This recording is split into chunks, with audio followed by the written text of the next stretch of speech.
Although these little gremlins think that, particularly that fool, they just never learn. We give you all the facts to prove. You got all of these facts all around you to prove what we're saying and to prove you false. In other words, there's no Allah in the sky. You're in a box with your Quran and whatnot. And the original man is God. Fact plus fact plus fact equals an absolute. So all that we're hearing or witnessing is a person, a devil, really. I can't really even say he's a person. A devil that is so stuck on foolishness and falsehood that he don't want to see anything or the truth. Even if it's clear as day before him, I mean, he's going to pay for that. You know, you can't reject it, even if you are a devil. You know, that's why most of the devils stay away. Because if they end up hearing this truth, it's going to torment them. They won't be able to neglect the truth and block it out. Oh, well, it's nothing, and you know, it's still. You want to still make it nighttime when it's day. It's clear evidence that it's daytime, and you want to hold on to that instead of accepting the truth, that which could be proven.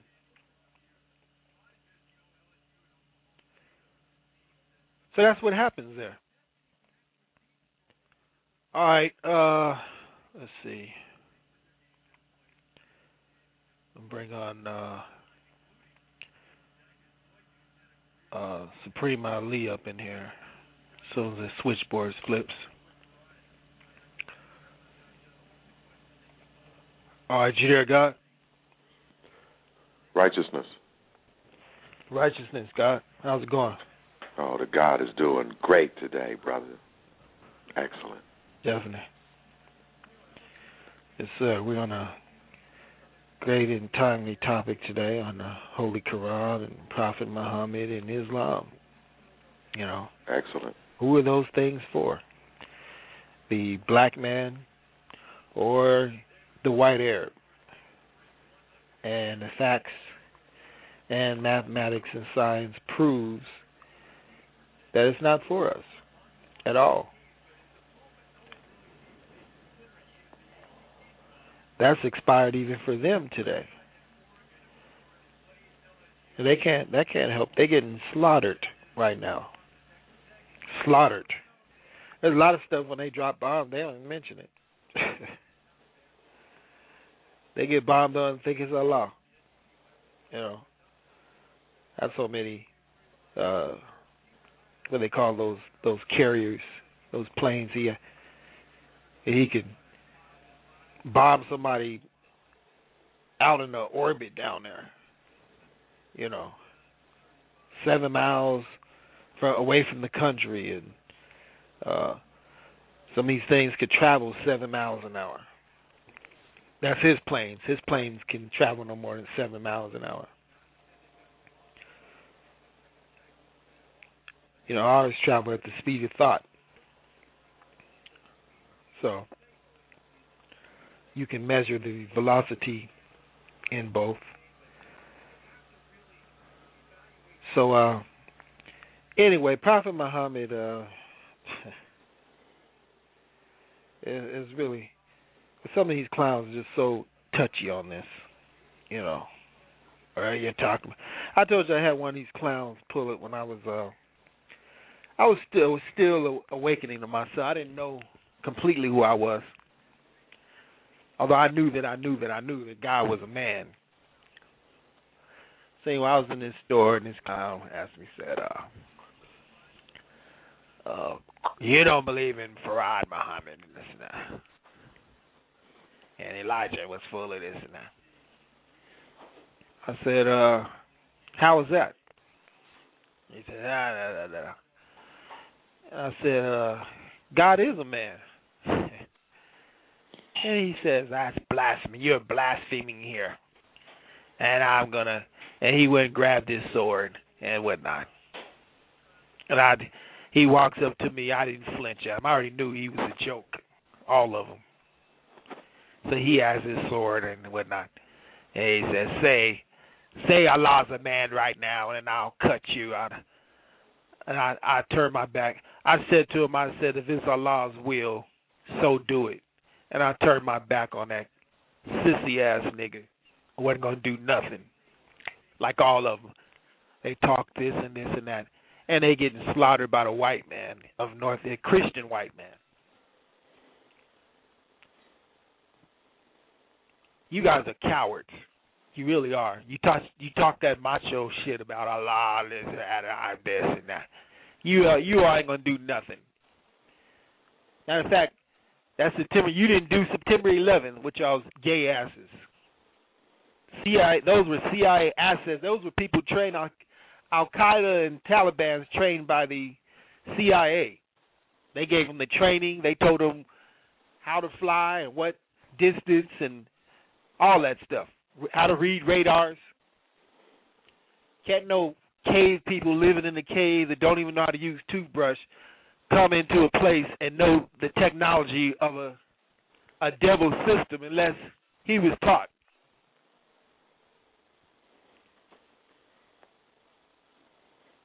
All their weaponry, their training, all of that stuff they got was by the European here on this part, or the CIA. Mm-hmm. You know, these people are joking, don't even realize it. That's the sad part. I say, well, Islam is 1 billion strong. So what? You still 1 billion getting slaughtered today. 1 billion rule. You ain't ruling nothing. What is numbers? This is a Christian world. The Christians run this world. Well, Islam is outnumbering Christianity 5-1. Maybe so. You just sheep, just like all the rest of these people who are dead-minded. Y'all are just, what they call those people? The 99%. The people, the masses who are controlled by the elite people. Because they know who God is. They still got you all looking in the clouds. So I don't give a damn if it's 100 billion of you all. It's 100 billion Christians. All you all are Christians.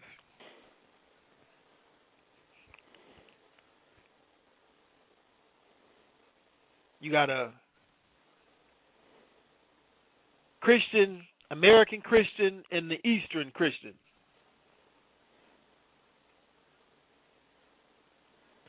Only thing is your book isn't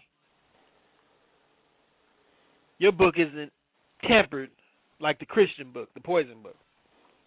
Although it's still a limitation. You still can't step outside of that. That's the main idea there. So, on that, anybody, you got anything else, brother? Yeah, man, you're absolutely correct. I mean, you know, Islam was the second trick that they rolled on the black man after the Christianity trick. You know, when they seen that spell was starting to wear off, you know, they went on to start rolling that Islam on the black man. You know, that's why, you know, today, man, I try to tell brothers, stop calling yourself Muslim. There's no such thing as a word Muslim. Muslim is a confounded word. It's taken away from the true word, which is Musalam, from the original language. These Arabs knew what they were doing, these devils, man. They got inside the language, and now they got us running around here. Well, not us, because we the gods, but they got our people running around here thinking that they're latching on to something that is good, and they're calling themselves by terms that have no meanings. I mean, listen to the Abdullah. Abdullah means servant of nothing. You know? And Muslim don't even have a definition because the word doesn't exist in the original language. It's a confounded word.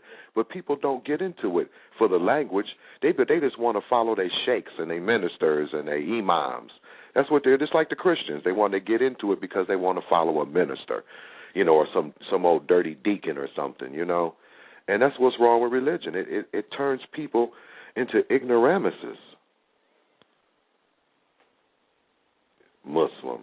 People just don't know what they're doing when they say these things because they won't study. They won't study language. They just accept what's given to them, and they'll say anything and they'll think anything. That's all I had to say, brother. Muslim means he who submits his will to do the will of God. In actuality,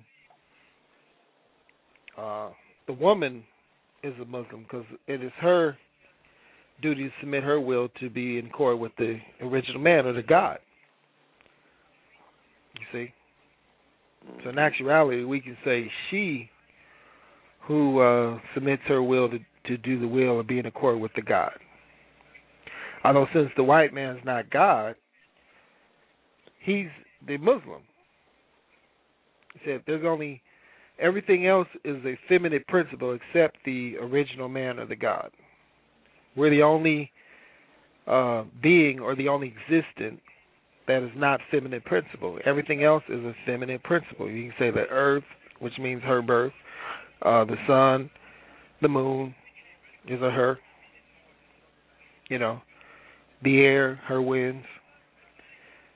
The white man is feminine. That's why he's a born homosexual, as they say. Some people are born gay. That's him. He's a made female. He's a weaker female at that. So, he's a Muslim. The original man, we can't be a Muslim because how can we right. submit to ourselves? Hey, Supreme. Yes, sir. You said in the beginning, when you were still waking up and finding yourself, I guess, Islam had crossed your path. I was a teenager. I think I was about 18. Right. Yeah. Well, anyway, your paths crossed somewhere along the line, but, but actually, what was it really that really kind of did it for you, though, on a mental note with Islam? I just want to see if we share any common denominator there. What do you mean, did it? Like, I mean, what kind of really? Because even when you come into Islam, everybody that I've ever talked to has all expressed the same thing, that being that how we're used to growing up in America, Islam was just a little different first for the mind to kind of wrap itself around, because you're really kind of pulling yourself from a lot of things that we were used to growing up. Unless people were growing up in households that were already enlightened, then that would be a different scenario for those type of children. But for the majority of us, though, Islam was something that was kind of, you had to step back like, whoa, wait a second, I ain't never heard nothing like this before. But for me, like I said, it didn't take long before I could see through Farrakhan's garbage. Just a few little quotes from him. I went back and checked behind him, and it was like, oh, no, see, he tripping. And same thing with Dr. York and the rest of them, you always find something. That's why I was saying, what was it for you? I would say just the truth.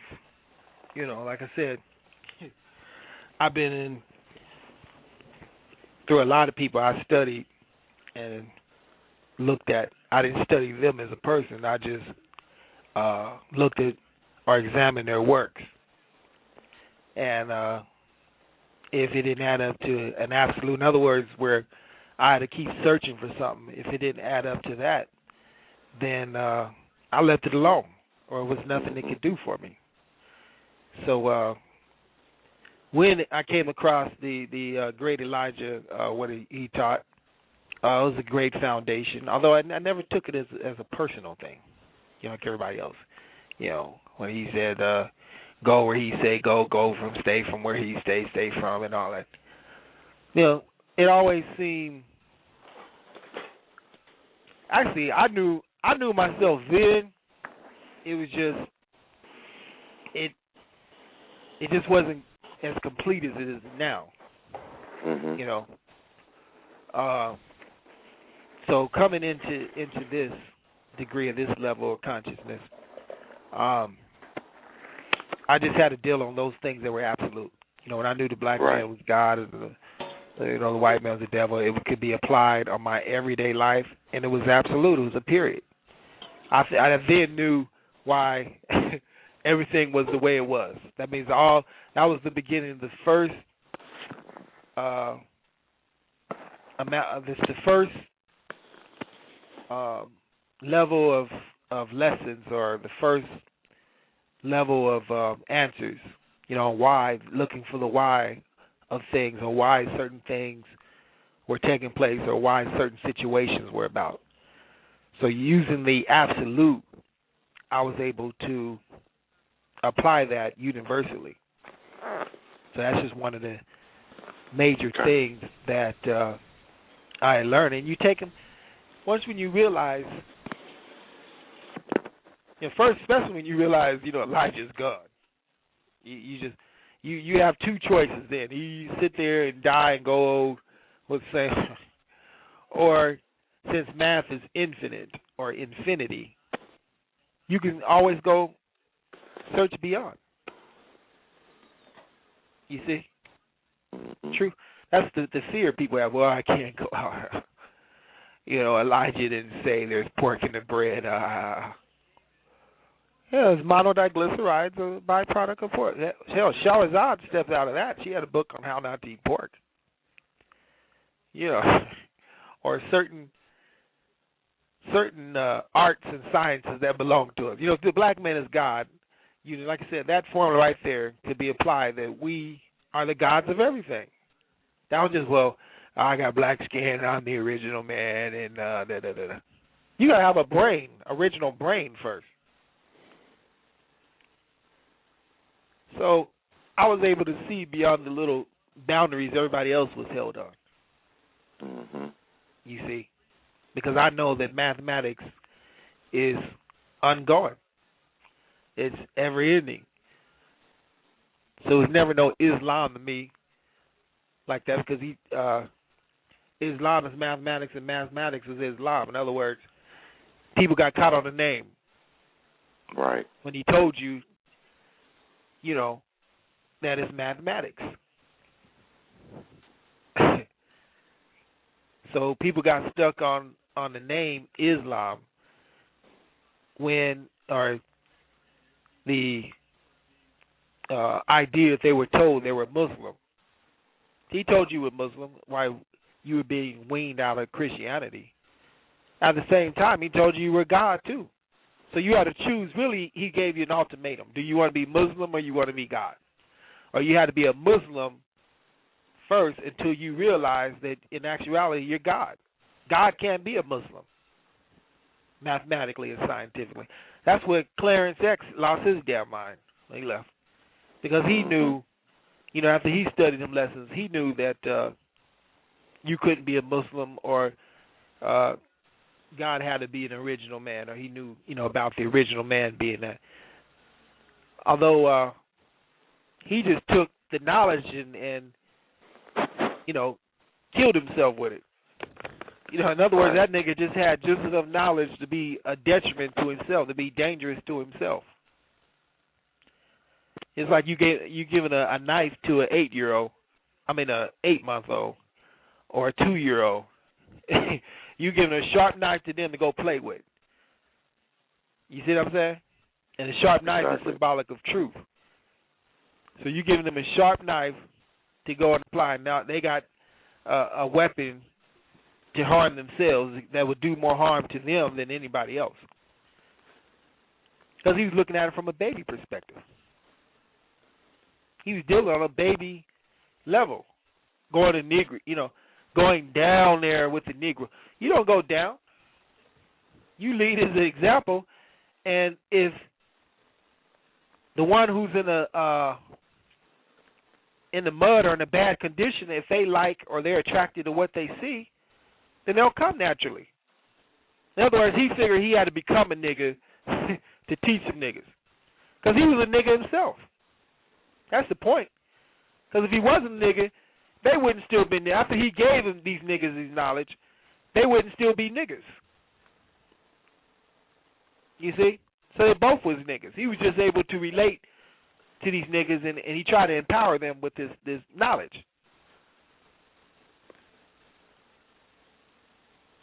Although it didn't work. Because all a Negro can do with it is either neutralize it or harm himself. So this is why all their 5% of what they've been neutralized. They haven't did nothing. They got plenty of gods, so-called gods. All they do is flap. Talk about nothing. They ain't talking about how they gonna get rid of these house niggas. They're not talking about what we need to be doing. They're not talking about being gods and being. I mean, by talking about being God, I'm talking about sharing some things on this devil. You see, I'm talking about being God realistically, not just talking about God. See, I speak about God. Also, I can show better than I can tell people. So I'm into showing you I'm God rather than talking about it. Matter of fact, I prefer to show more than I do talk because action speaks louder than words, or experience is the 42% of black women have never been married. That's double the number of never married white women. I look forward to the day. I look forward to being married. It's just not that easy. For starters, there are more black women than black men, 1.8 million more. So even if every black man in America married a black woman today, 1 out of 12 still wouldn't make it down the aisle. I'm here to let you know that I love you, black man. I know sometimes I trip and I don't show you that, man. But just leave me, I'll be your Robin, you be Batman. Matter of fact, I really hope you love me back, man. Cause all your love, all your trust, I need that, man. And all of you is a must, I mean that, man. So if I call, please just call me back, man. You're my king, don't need a jack, man. I know sometimes we're hard on you, it seems we always find that you're the one to blame and you're about to lose your mind. Well, I apologize, I know that you tried. We don't realize cause we've been hurt too many times. So look, you're in my prayers, making dua for you when no one else cares. More snap in your voice than paradiddles and snares.